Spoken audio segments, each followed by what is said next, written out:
Shabbat Shalom to all brothers and sisters united in Yeshua the Messiah of Israel. Many blessings to you, and I hope you have a great weekend.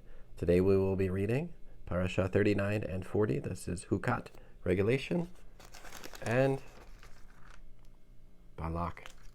This will go through chapter 25, verse 9. For Bamidbar, Numbers. Let's begin. Chapter 19. Adonai said to Moshe and Aharon, "This is the regulation from the Torah which Adonai has commanded. Tell the people of Israel to bring you a young red female cow without fault or defect, and which has never borne a yoke. You are to give it to Eleazar the Kohen. It is to be brought outside the camp and slaughtered in front of him. Eleazar the Kohen is to take some of its blood with his finger and sprinkle this blood toward the front of the tent of meeting 7 times. The heifer is to be burned to ashes before his eyes. Its skin, meat, blood, and dung is to be burned to ashes. The Kohen is to take cedar wood, hyssop, and scarlet yarn and throw them onto the heifer as it is burning up. Then the Kohen is to wash his clothes and himself in water, after which he may re-enter the camp, but the Kohen will remain unclean until evening. The person who burned up the heifer is to wash his clothes and himself in water, but he will remain unclean until evening. A man who is clean is to collect the ashes of the heifer and store them outside the camp in a clean place. They are to be kept for the community of the people of Israel, to prepare water for purification from sin. The one who collected the ashes of the heifer is to wash his clothes and be unclean until evening. For the people of Israel and for the foreigner staying with them, this will be a permanent regulation. Anyone who touches a corpse, no matter whose dead body it is, will be unclean for 7 days. He must purify himself with those ashes on the 3rd and 7th days, then he will be clean. But if he does not purify himself the 3rd and 7th days, he will not be clean. Anyone who touches a corpse, no matter whose dead body it is, and does not purify himself, has defiled the tabernacle of Adonai. That person will be cut off from Israel, because the water for purification was not sprinkled on him. He will be unclean. His uncleanness is still on him. This is the law. When a person dies in a tent, everyone who enters the tent and everything in the tent will be unclean for 7 days. Every open container without a cover closely attached is unclean. Also, whoever is in an open field and touches a corpse, whether of someone killed by a weapon or of someone who died naturally, or the bone of a person or a grave, will be unclean for 7 days. For the unclean person they are to take some of the ashes of the animal burned up as a purification from sin, and add them to fresh water in a container. A clean person is to take a bunch of hyssop leaves, dip it in the water, and sprinkle it on the tent, on all the containers, on the people who were there, and on the person who touched the bone or the person killed, or the one who died naturally, or the grave. The clean person will sprinkle the unclean person on the 3rd and 7th days. On the 7th day he will purify him. Then he will wash his clothes and himself in water, and he will be clean at evening. The person who remains unclean and does not purify himself will be cut off from the community, because he has defiled the sanctuary of Adonai. The water for purification has not been sprinkled on him. He is unclean. This is to be a permanent regulation for them. The person who sprinkles the water for purification is to wash his clothes. Whoever touches the water for purification will be unclean until evening. Anything the unclean person touches will be unclean, and anyone who touches him will be unclean until evening. Chapter 20. The people of Israel, the whole community, entered the Tzin desert in the 1st month, and they stayed in Kadesh. There Miriam died, and there she was buried. Because the community had no water, they assembled themselves against Moshe and Aharon. The people quarreled with Moshe and said, "We wish we had died when our brothers died before Adonai. Why did you bring Adonai's community into this desert? To die there, we and our livestock? Why did you make us leave Egypt? To bring us to this terrible place without seed, figs, grapevines, pomegranates, or even water to drink?" Moshe and Aharon left the assembly, went to the entrance of the tent of meeting, and fell on their faces, and the glory of Adonai appeared to them. Adonai said to Moshe, "Take the staff, assemble the community, you and Aharon your brother, and before their eyes tell the rock to produce its water. You will bring them water out of the rock, and thus enable the community and their livestock to drink." Moshe took the staff from the presence of Adonai as he had ordered him. But after Moshe and Aharon had assembled the community in front of the rock, he said to them, "Listen here, you rebels. Are we supposed to bring you water from this rock?" Then Moshe raised his hand and hit the rock twice with his staff. Water flowed out in abundance, and the community and their livestock drank. But Adonai said to Moshe and Aharon, "Because you did not trust me, so as to cause me to be regarded as holy by the people of Israel, you will not bring this community into the land I have given them. This is Meribah spring, disputation spring, where the people of Israel disputed with Adonai, and he was caused to be regarded as holy by them." Moshe sent messengers from Kadesh to the king of Edom. "This is what your brother Israel says. You know all the troubles we have gone through, that our ancestors went down into Egypt. We lived in Egypt a long time, and the Egyptians treated us and our ancestors badly. But when we cried out to Adonai, he heard us, sent an angel, and brought us out of Egypt. Now here we are in Kadesh, a city at the edge of your territory. Please let us pass through your land. We will not go through fields or vineyards, and we won't drink any water from the wells. We will go along the king's highway, not turning aside either to the right or to the left, until we have left your territory." But Edom answered, "You are not to pass through my land. If you do, I will come out against you with the sword." The people of Israel replied, "We will keep to the highway. If we do drink the water, either we or our livestock, we will pay for it. Just let us pass through on foot. It's nothing." But he said, "You are not to pass through." And Edom came out against them with many people and much force. Thus Edom refused to allow Israel passage through its territory. So Israel turned away. They traveled on from Kadesh, and the people of Israel, the whole community, arrived at Mount Hor. At Mount Hor, by the border of the land of Edom, Adonai said to Moshe and Aharon, "Aharon is about to gather to his people, because he is not to enter the land I have given to the people of Israel, inasmuch as you rebelled against what I said at the Meribah spring. Take Aharon and Eleazar his son, bring them up to Mount Hor, remove the garments from Aharon and put them on Eleazar his son. Aharon will be gathered to his people, he will die there." Moshe did as Adonai had ordered. They went up onto Mount Hor before the eyes of the whole community. Moshe removed the garments from Aharon and put them on Eleazar his son, and Aharon died there on the top of the mountain. Then Moshe and Eleazar came down the mountain. When the entire community saw that Aharon was dead, they mourned Aharon 30 days, the whole house of Israel. Chapter 21. Then the king of Arad, a Canaanite who lived in the Negev, heard that Israel was approaching by way of Atarim. So he attacked Israel and took some of them captive. Israel made a vow to Adonai, "If you will hand this people over to me, I will completely destroy their cities." Adonai listened to what Israel said and handed over the Canaanite. So they completely destroyed them and their cities and named the place Hormah, complete destruction. Then they traveled from Mount Hor on the road toward the Sea of Suf in order to go around the land of Edom, but the people's tempers grew short because of the detour. The people spoke against God and against Moshe. "Why did you bring us up out of Egypt? To die in the desert? There's no real food, there's no water, and we're sick of this miserable stuff we're eating." In response, Adonai sent poisonous snakes among the people. They bit the people, and many of Israel's people died. The people came to Moshe and said, "We sinned by speaking against Adonai and against you. Pray to Adonai that he rid us of these snakes." Moshe prayed for the people, and Adonai answered Moshe, "Make a poisonous snake and put it on a pole. When anyone who has been bitten sees it, he will live." Moshe made a bronze snake and put it on the pole. If a snake had bitten someone, then when he looked toward the bronze snake, he stayed alive. The people of Israel traveled on and camped at Ovot. From Ovot they traveled and camped at Iyeh Ha'avarim, in the desert fronting Moab on the east. From there they traveled and camped in Vadi Zered. From there they traveled and camped on the other side of the Arnon in the desert. This river comes out of the territory of the Emori, for the Arnon is the boundary between Moab and the Emori. This is why it says in the book of the wars of Adonai, "Vahev et Sufa, the Vadis of Arnon, and the slope of the Vadis extending as far as the site of Ar, which lie next to the territory of Moab." From there they went on to Be'er, well, that is the well about which Adonai had said to Moshe, Assemble the people, and I will give them water. Then Israel sang this song.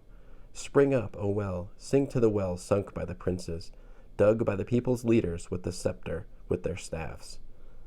From the desert they went to Matana, from Matana to Nachliel, and from Nachaliel to Bamot, and from Bamot to the valley by the plain of Moab at the start of the Pisgah range, where it overlooks the desert. Israel sent messengers to Sihon, king of the Amori, with this message. Let me pass through your land. We won't turn aside into fields or vineyards, and we won't drink any water from the wells. We will go along the king's highway until we have left your territory. But Sihon would not allow Israel to pass through his territory. Instead, Sihon mustered all his people and went out into the desert to fight Israel. On reaching Hukkat, he fought Israel. Israel defeated him by force of arms and took control of his land from the Arnon to the Yabok River, but only as far as the people of Ammon, because the territory of the people of Ammon was well defended. Israel took all these cities. Israel lived in all the cities of the Amori, and Heshbon and all its surrounding towns. Heshbon was the city of Sihon, the king of the Amori, who had fought against the former king of Moab and conquered all his land up to the Arnon. This is why the storytellers say, Come to Heshbon, let it be rebuilt. Let Sihon's city be restored. For fire burst out of Heshbon, a flame from the city of Sihon. It consumed Ar of Moab, the lords of Arnon's high places. Woe to you, Moab! You are destroyed, people of Kamash. He let his sons be fugitives and his daughters captives of Sihon, king of the Amori. We shot them down. Heshbon is destroyed all the way to Divon. We even laid waste to Nophach, which extends as far as Midva. Thus Israel lived in the land of the Amori. Moshe sent men to reconnoiter Yazar. They captured its towns and drove out the Amori who were there. Then they turned and went up along the road to Bashan, and Og, the king of Bashan, marched out against them, he with all his people, to fight at Edrei. Adonai said to Moshe, Don't be afraid of him, for I have handed him over to you with all his people and his land. You will treat him just as you did Sihon, king of the Amori, who lived at Heshbon. So they struck him down with his sons and all his people, until there was no one left alive, and then they took control of his land. Bamidbar, chapter 22. Then the people of Israel traveled on and camped in the plains of Moab beyond the Yarden River opposite Jericho. Then begins Parashah 40, Balak. Now Balak, the son of Zippor, saw all that Israel had done to the Amori. Moab was very afraid of the people because there were so many of them. Moab was overcome with dread because of the people of Israel. So Moab said to the leaders of Midian, This horde will lick up everything around us, the way an ox licks up grass in the field. Balak, the son of Zippor, was king of Moab at that time. He sent messengers to Bilam, the son of Beor, at Petor by the Euphrates River in his native land, to tell him, Listen, a people has come out of Egypt, spread over all the land, and settled down next to me. Therefore, please come and curse this people for me, because they are stronger than I am. Maybe I will be able to strike them down and drive them out of the land, for I know that whomever you bless is in fact blessed, and whomever you curse is in fact cursed. The leaders of Moab and Midian left, taking with them the payment for divining, came to Bilam and spoke to him the words of Balak. He said to them, Stay here tonight, and I will bring you back whatever answer Adonai tells me. So the princes of Moab stayed with Bilam. God came to Bilam and said, Who are these men with you? Bilam said to God, Balak, the son of Zippor, king of Moab, has sent me this message. The people who came out of Egypt have spread over the land. Now come and curse them for me. Maybe I will be able to fight against them and drive them out. God answered Bilam, You are not to go with them. You are not to curse the people, because they are blessed. Bilam got up in the morning and said to the princes of Balak, Return to your own land, because Adonai refuses to give me permission to go with you. The princes of Moab got up, returned to Balak, and said, Bilam refuses to come with us. Balak again sent princes, more of them and of higher status than the first group. They went to Bilam and said to him, Here is what Balak the son of Zippor says. Please don't let anything keep you from coming to me. I will reward you very well, and whatever you say to me I will do. So please come and curse this people for me. Bilam answered the servants of Balak, Even if Balak were to give me his palace filled with silver and gold, I cannot go beyond the word of Adonai my God, to do anything, great or small. Now please, you too, stay here tonight, so that I may find out what else Adonai will say to me." God came to Balaam during the night and said to him, "If the men have come to summon you, get up and go with them, but do only what I tell you." So Balaam got up in the morning, saddled his donkey, and went with the princes of Moab. But God's anger flared up because he went, and the angel of Adonai stationed himself on the path to bar his way. He was riding on his donkey, and his 2 servants were with him. The donkey saw the angel of Adonai standing on the road, drawn sword in hand. So the donkey turned off the road into the field, and Balaam had to beat the donkey to get it back on the road. Then the angel of Adonai stood on the road where it became narrow as it passed among the vineyards, and had stone walls on both sides. The donkey saw the angel of Adonai and pushed up against the wall, crushing Balaam's foot against the wall. So he beat it again. The angel of Adonai moved ahead and stood in a place so tight that there was no room to turn either right or left. Again the donkey saw the angel of Adonai and lay down under Balaam, which made him so angry that he hit the donkey with a stick. But Adonai enabled the donkey to speak, and it said to Balaam, "What have I done to you to make you beat me these 3 times?" Balaam said to the donkey, "It's because you've been making a fool of me. I wish I had a sword in my hand. I would kill you on the spot." The donkey said to Balaam, "I'm your donkey, right? You've ridden me all your life, right? Have I ever treated you like this before?" "No," he admitted. Then Adonai opened Balaam's eyes so that he could see the angel of Adonai standing in the way with his drawn sword in his hand, and he bowed his head and fell on his face. The angel of Adonai said to him, "Why did you hit your donkey 3 times like that? I have come out here to bar your way, because you are rushing to oppose me." The donkey saw me and turned aside these 3 times. And indeed, if she hadn't turned away from me, I would have killed you by now and saved it alive. Balaam said to the angel of Adonai, "I have sinned. I didn't know that you were standing on the road to block me. Now, therefore, if what I am doing displeases you, I will go back." But the angel of Adonai said to Balaam, "No, go on with the men, but you are to say only what I tell you to say." So Balaam went along with the princes of Balak. When Balak heard that Balaam had come, he went out to meet him in the city of Moab at the Arnon border, in the farthest reaches of the territory. Balak said to Balaam, "I sent more than once to summon you. Why didn't you come to me? Didn't you think I could pay you enough?" Balaam replied to Balak, "Here, I've come to you, but I have no power of my own to say anything. The word that God puts in my mouth is what I will say." Balaam went with Balak. When they arrived at Kiryat Hutzot, Balak sacrificed cattle and sheep, then sent to Balaam and the princes with him. In the morning Balak took Balaam and brought him up to the high places of Baal.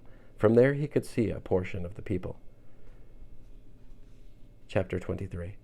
Balaam said to Balak, "Build me 7 altars here and prepare me 7 bulls and 7 rams here."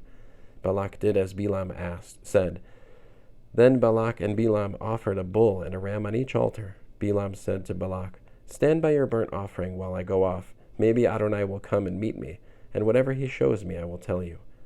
He went off to a bare hill.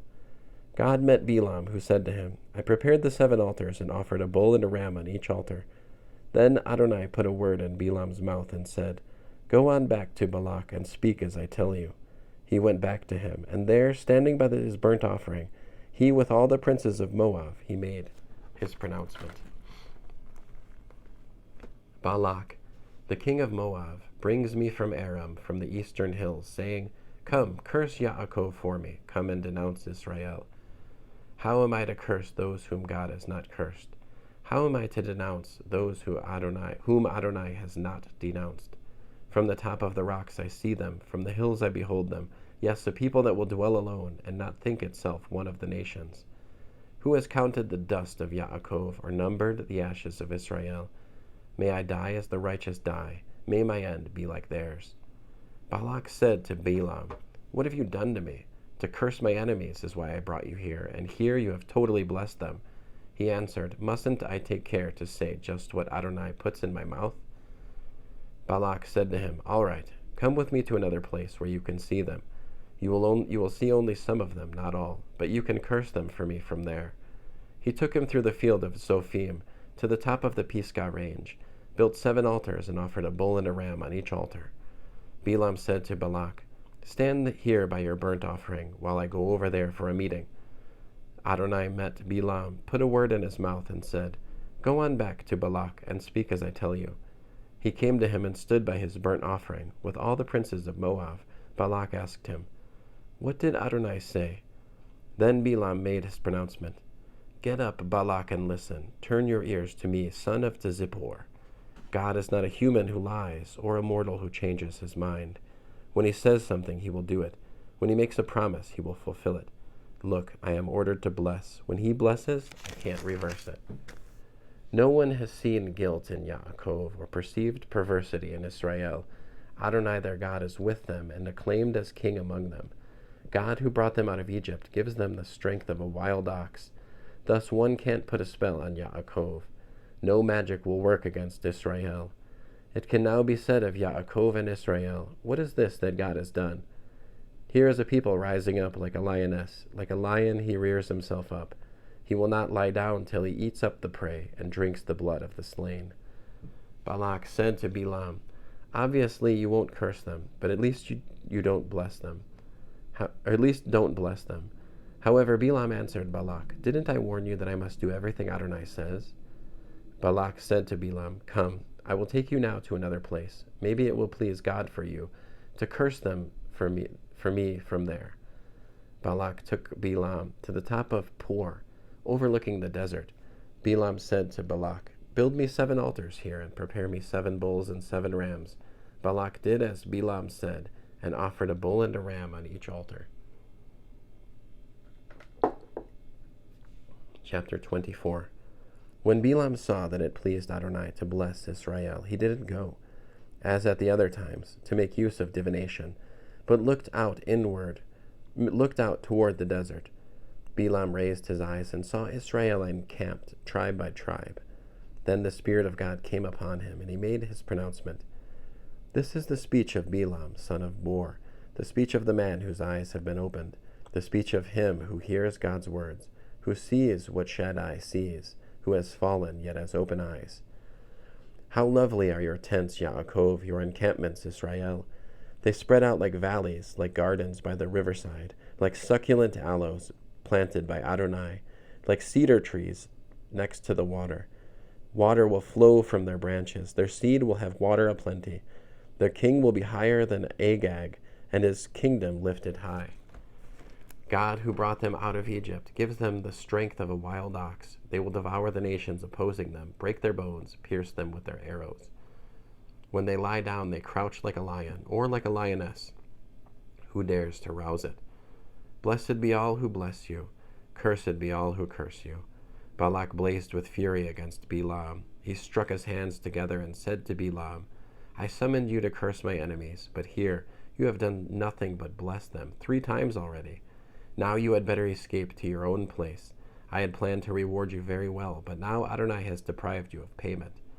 Balaam answered Balak, "Didn't I tell the messengers you sent me that even if Balak would give me his palace full of silver and gold, I could not of my own accord go beyond the word of Adonai to do either good or bad?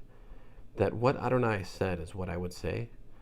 But now that I am going back to my own people, come, I will warn you what this people will do to your people in the Acharit Hayamim." So he made his pronouncement. "This is the speech of Balaam, son of Beor, the speech of the man whose eyes have been opened, the speech of him who hears God's words, who knows what Elyon knows, who sees what Shaddai sees, who has fallen yet has open eyes. I see him, but not now. I behold him, but not soon. A star will step forth from Yaakov, a scepter will arise from Israel, to crush the corners of Moab, to destroy all descendants of Shet. His enemies will be his possessions, Edom and Seir, possessions. Israel will do valiantly. From Yaakov will come someone who will rule, and he will destroy what is left of the city." He saw Amalek and made this pronouncement.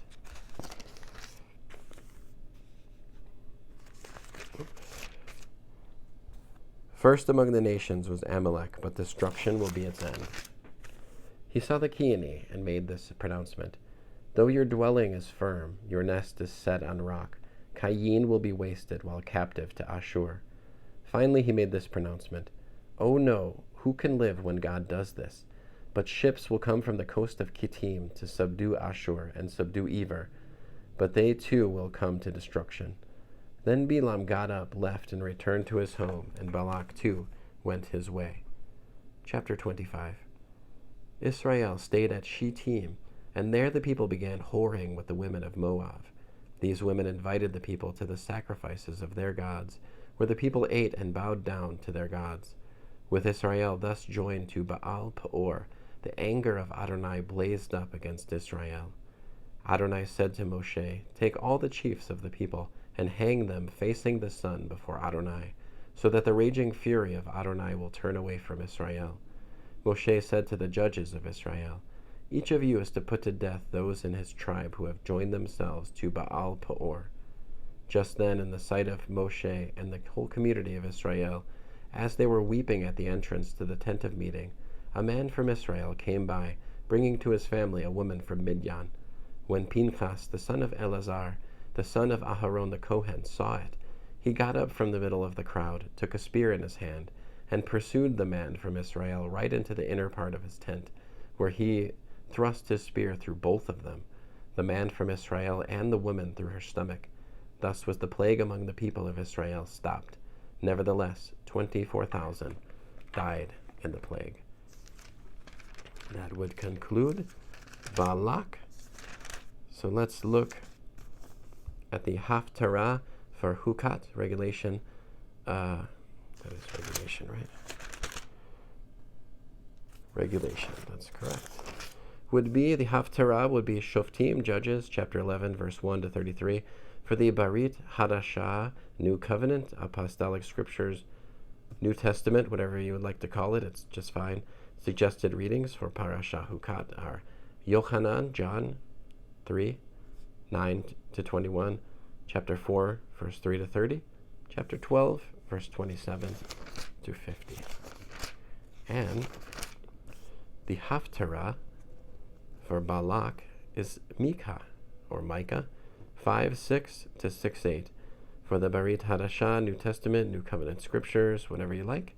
Suggested readings for Parashah Balak are 2 Peter 2, verse 1 to 22, Yehuda, Jude, verse 11, and Revelation, chapter 2, verse 14 to verse 15. Shabbat Shalom. Have a beautiful weekend. Be as kind as you can be to as many people as you can be as often as possible. Many blessings and Shabbat Shalom.